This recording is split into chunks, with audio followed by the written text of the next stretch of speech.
Okay, so for whatever reason, last time I tried to make a video response to this comment, it got stuck in review.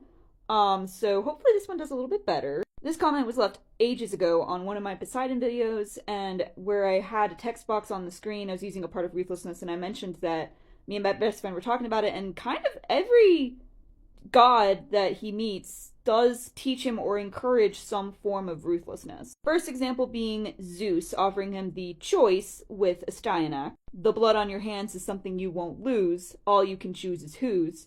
Side note, literally, like every single choice he makes after that has lives in the balance.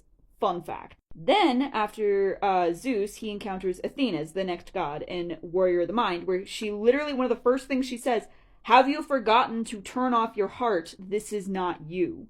Even Aeolus teaches and encourages ruthlessness. The ends always justify the means, and her minions say sometimes killing is a must. The obvious big example of Poseidon, ruthlessness is mercy upon ourselves. You could argue Hermes doesn't really encourage him to do anything specific to Circe in the name of sparing his men, but he just says, here's something that will help you defeat her, whatever that looks like. Have fun. Since technically Circe is a goddess, or, because Odysseus says, then I must be a god like you because I got this root from the ground with my bare hands.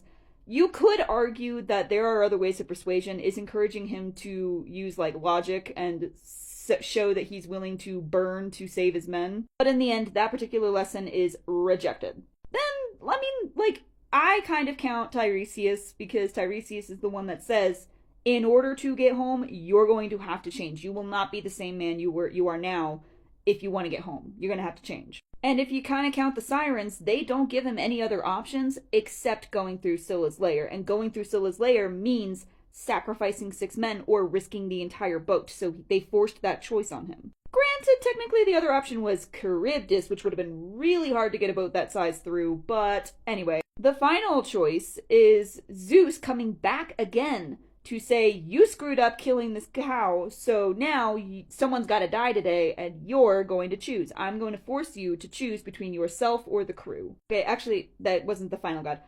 Technically, okay, Calypso is also technically a goddess. She does not actually teach him ruthlessness, but she drags him down and keeps him captive long enough that by the time he is released in Not Sorry for Loving You, he is willing to then, when Hermes shows up for Dangerous, he's immediately like, yeah, no, I'm on board. Whatever it takes to get home, I'm going to do it. And Hermes now is pointedly saying, you'll need a mindset change for this. You can't play safe for this.